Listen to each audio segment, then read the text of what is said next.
and I get to be the closing act. So, that was a hard act to follow right there. Amen. John chapter 2, verses 1 through 11. It's a very familiar section of Scripture, very familiar story that we've all heard many times. It's the wedding feast at Canaan, Jesus' first miracle. Jesus' first miracle. Now, we're talking 11 verses here. 11 simple verses. Yet out of this 11 simple verses, I could preach to you about his first miracle. That goes back to his first miracle, creation. Where out of nothing he created the world. Out of water, here he creates wine. I could preach to you about turning the water into wine. I could preach to you about how the bridegroom failed and he had to be bailed out. I could preach to you about the governor of the feast, or the bride and the groom. I could preach to you about how Jesus was called to the wedding. I could preach how the disciples were called to the wedding. I could preach to you about the third day. I could preach to you about comparing Jesus and Moses' first miracles. I could preach to you about the good wine. I could preach to you about the fact that the servants knew. Out of 11 verses, there's 10 that I could preach out of simple 11 verses. But I'm not going to preach on any of those. We're going to kind of draw them all together. What I am going to draw your attention to is verse 6. And there were set there 6 water pots of stone, after the manner of purifying of the Jews, containing 2 to 3 firkins apiece.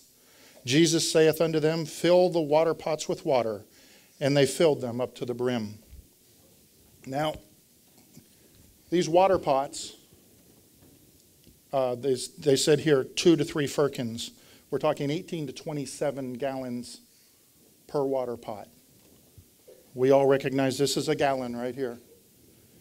If we're to calculate out those, we'd have 100 to 150 of these scattered all through here. That's how many it was. That's how much it was. Now, when they ran out of wine, they could have gone to the bridal party. They could have gone to the governor of the feast. He was responsible. He was the wedding planner. He had passed it off to the bridegroom, because when he figures out the miracle, he goes to the bridegroom and he chides the bridegroom. How come you save the better for last? So it was obviously the bridegroom's responsibility to have the wine there. But when Jesus performed this miracle, he didn't go. He did not go to the people you expected him to go to.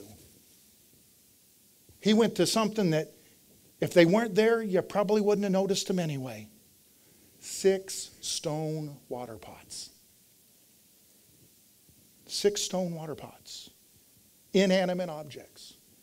You know, if this were a Disney movie, you know, we'd have the 6 stone water pot. You know, water pots were kind of narrow at the top, you know, kind of like me, and down on the bottom like that.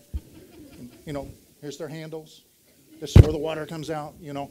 And they'd be able to move around and everything, but they were 6 inanimate objects. Yet Jesus says, fill them up. Why did he say fill them up? Because they were in some degree empty, which means they had been used. They had been used for the manner of the purifying of the Jews. Now, however, each one of them had to be filled up. How much? We don't know. But they had to be filled up because they had been used. But if they hadn't been there, they wouldn't have been able to be used. It's the same thing in church. God is going to work through our pastor. Amen. And when he works through our pastor, everybody's going to expect that God worked through our pastor. Mr. Leaf, he's our deacon. We expect God is going to work through him because he has that position. When the singers are up here, we expect that God's going to work through them. When the song leader's up here, we don't know why, but God's going to work through him. There are people we expect that God is going to work through. But certainly, why would God use me? Some of you are sitting in here, nobody knows who I am. Nobody knows me. Nobody would notice if I'm not here. But you know what? God's miracle, Christ's miracle, was limited by those 6 pots. Those 6 pots could only do what they had the ability to do. The one that could hold 27 gallons couldn't hold 29. But his miracle was limited by the number of water pots. You're the water pots. We're the water pots. If there were 18 water pots over there, that would have been an even more miraculous thing. But they had to be there to be used. They had to be there to be used. Now, real quickly, there was a need. And I'm going to flip over to Job real quickly and read from Job chapter 22. When men are cast down, then thou shalt say, there is a lifting up, and he shall save the humble person. He shall deliver the island of the innocent, and it is delivered by the pureness of thine hands. Remember, those were set there for the purification ceremony, for purification of the Jews. They needed to be washed in that. And this is talking about the purification of the island of the innocent. That's the salvation through Jesus Christ. Is delivered through the purity of your hands and my hands. People expect that when they come through that door that pastor is supposed to shake their hand. Mr. Leaf is supposed to shake their hand.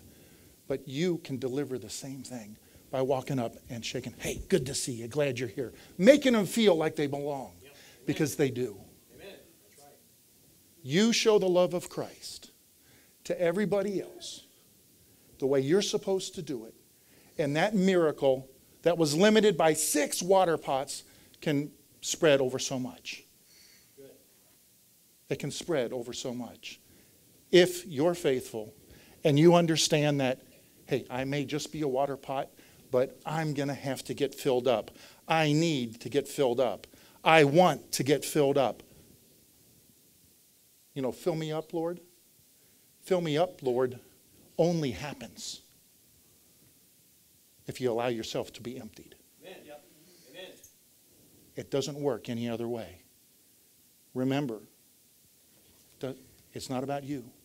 It's about Him. Amen. And it's not about the position you hold. It's about your willingness to be working wherever you're at. Amen.